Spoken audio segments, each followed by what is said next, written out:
আমল দিয়ে মাসাইলের হল করো।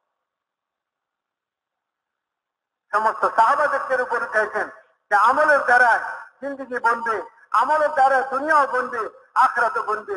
আর দুনিয়ার আসবাব এগুলো ইমতিহানের জন্য, এগুলো পরীক্ষার জন্য, এগুলোর মধ্যে কোনো সমাধান আল্লাহ তাআলা রাখেন নাই। এগুলোর থেকে যে হাওয়া দেখা যায় এটা চোখের ধোঁকা, এটা চোখের ধোঁকা হচ্ছে আল্লাহ তাআলা থেকে, কিন্তু আল্লাহ প্রকাশ করতেছেন আসবাবের মাধ্যমে। কিসের জন্য? পরীক্ষা করার জন্য। দেখি বন্দা ইয়াকিন কি, তার দিলের ইয়াকিন কি, সে কোন দিকে ঝুঁকে, সে কি আসবাবের দিকে ঝুঁকে নাকি সে যে আল্লাহর দিকে ঝুঁকে, সে কি আমলের দিকে ঝুঁকে। দেখি তো দোস্ত, রোজানার মেহনতের দ্বারাই আমার ইমানের মধ্যে রোজানা তরক্কি হবে। আশ্চর্য কথা, একজন দোকানদার রোজানা দোকানে মেহনত করে, একজন অফিসার রোজানা অফিসে মেহনত করে, একজন দোস্ত খেত খামারওয়ালা রোজানা খেতে খামারে মেহনত করতেছে, সংসারওয়ালা রোজানা সংসারে মেহনত করতেছে।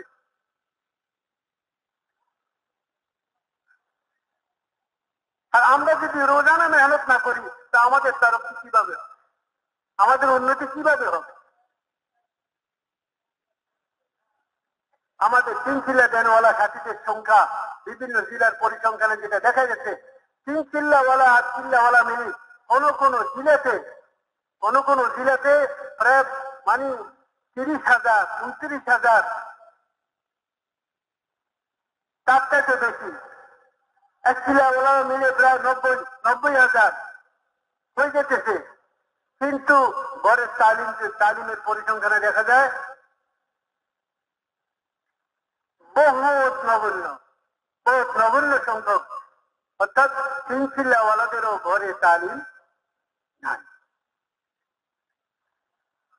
চিল্লাওয়ালাদের তো দূরে থাক, আর আমাদেরকে আমাদের বড়রা বলতেছেন যে চিল্লা দেয় নাই, বক্তই জায়গায় নেই, তোমরা তো তাকেও ঘরের তালিমের জন্য তরগিব দাও, ঘরের তালিমের জন্য তরগিব দাও। ঘরের তালিমের দ্বারা ঘরের মাহল বনবে, বাচ্চাদের জেহেন বনবে। না হয় দোস্ত, যে বেদিনী আর যে বদিনীর সাইলাব আর যে বদিনীর যে তুফান আর বদিনীর যে জল নামতেছে সারা দুনিয়াতে, চতুর্দিক থেকে বদিনীর যে মেঘ যেভাবে আচ্ছন্ন করে আসছে, ঘিরে আসতেছে, এমন অবস্থায় নিজের ছেলে মেয়েদেরকে, নিজের বিবি বাল বাচ্চাকে, নিজের ঘরকেও দিনের উপর টিকিয়ে রাখা মুশকিল হবে। এই জন্য দোস্ত, ঘরওয়ালি মহিলা যিনি, ইনি আমার জীবন সঙ্গিনী, ইনি আমার সহধর্মিনী, ইনি আমার চাকরানি না। আমার ঘরের কাজের জন্য আমি বিয়ে করি নাই, ঘরের কাজ করার জন্য, ধান মারাইবার জন্য। বলে ধানের মৌসুম আসি গেছে, এখন ছেলের বিয়ে করাও। আরে ধানের মৌসুম আইলে গরু কিনা, ছেলের বিয়ে করাবার জন্য। ছেলে বিয়েছি ধান নেওয়ার জন্য। আমার সহধর্মিনী, আমার জীবনের সে অর্ধাঙ্গিনী, সে আমার জিন্দগির শরীর সে। এখন দোস্ত বুজুর্গ, মেহনতের মধ্যে তাকেও আমাকে শরীক করতে হবে। যতক্ষণ পর্যন্ত আমার স্ত্রী, আমার বিবি আমার মেহনতের মধ্যে শরীক না হইতেছে, ততক্ষণ পর্যন্ত আমার মেহনত মোকাম্মল হবে না, আমার মেহনত পুরো হবে না। আমার ঘর থেকে রোকাউট পয়দা হবে, বাধা পয়দা হবে। আমার ঘর থেকে বাধা আসবে, আমি বছরে 3 চিল্লা দিতে পারবো না, আমি কোরবানির উপর উঠতে পারবো না, আমি রোজানার মেহনতের উপর উঠতে পারবো না, ঘর থেকে বাধা আসবে। আর যখন ঘরওয়ালিকেও মেহনতের মধ্যে আমি শরীক করব, হিকমতের সাথে, মহব্বতের সাথে, আখলাকের সাথে। হুজুর সাল্লাল্লাহু বিবিরা বলেন, হুজুর যখন দুনিয়া থেকে বিদায় নিতেছেন তখন আমরা 9 বিবি ছিলাম। কয় বিবি? 9 বিবি। হুজুর সাল্লাল্লাহু আলাইহি ওয়াসাল্লাম, হুজুর সাথে আমাদের অনেক কিছুতেই স্বামী স্ত্রীর সম্পর্ক হিসাবে আবদারের কারণে অনেক সময় একটু কিছু হইতো, কিন্তু হুজুর সাল্লাল্লাহু আলাইহি ওয়াসাল্লাম কখনো আমাদের গায়ে হাত উঠান নাই, আমাদের গায়ে হাত উঠান নাই, কখনো আমাদেরকে মারেন নাই, আমাদের গায়ে হাত উঠান নাই। হুজুর সাল্লাল্লাহু আলাইহি ওয়াসাল্লাম ঘরের মেয়েদেরকে মারতে নিষেধ করছেন। হুজুর বলছেন, এটাই আমার সুন্নত, এটাই আমার সুন্নত। অর্থাৎ মহব্বতের পরিবেশ কায়েম করো, কেননা মা বাপের আপসের সুসম্পর্ক, মা বাপের আপসের মহব্বত ও ভালোবাসা সন্তানাদির জিন্দিগি গড়ার ব্যাপারে বড় ভূমিকা রাখে। মা বাপের আপসের মধ্যে যদি লড়াই হয়, মা বাপের আপসের মধ্যে যদি সুসম্পর্ক না থাকে, রোজানা ঝগড়া আর বিবাদ আর রোজানা কোটা কাটাকাটি যদি হয়, তো ওই ঘরে সন্তানটাও নষ্ট হয়ে যায়, সন্তানটাও নষ্ট হয়ে যায়।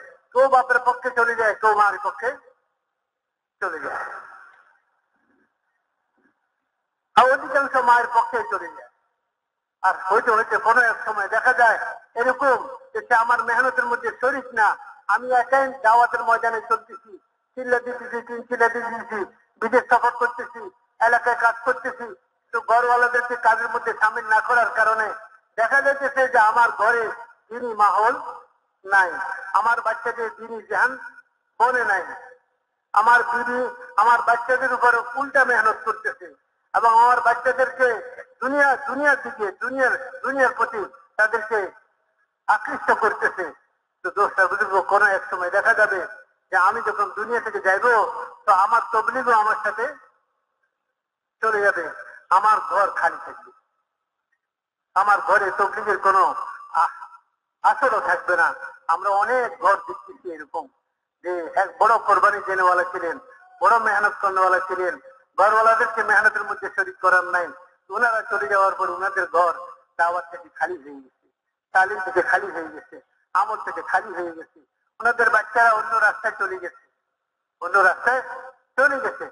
তো মেয়ের ভাই বুজুর্গ, এটা বহুত জরুরি আমাদের উপরে রোজানের মেহনত করবো ভাই ইনশাআল্লাহ মজবুতির সাথে, এবং মস্তুরাতের মেহনত দোস্তার বুজুর্গ বহুত জরুরি মকামি মেহনতের মধ্যে এটাও সামিল আছে, মস্তুরাতের মেহনত। এই জন্য হেকমতের সাথে মহব্বতের সাথে বিবাল বাচ্চাদেরকে দিনের লাইনে আগে বাড়াইতে হবে। রাগ গুসা আর প্রতিশোধমূলক আচরণের দ্বারা ঘরওয়ালাদেরকে আপনি দিনের নকি করতে পারবেন না। হুজুর সাল্লাল্লাহু আলাইহি ওয়াসাল্লাম বাড়ি বাড়ি ছিল হুজুরের বিবিদের ঘরে যাওয়ার ব্যাপারে, প্রত্যেক রাত্রে বাড়ি চাই করা ছিল, এই রাত্রে এই বিবির কাছে, এই রাত্রে এই বিবির কাছে, এটাই শরীয়তের হুকুম।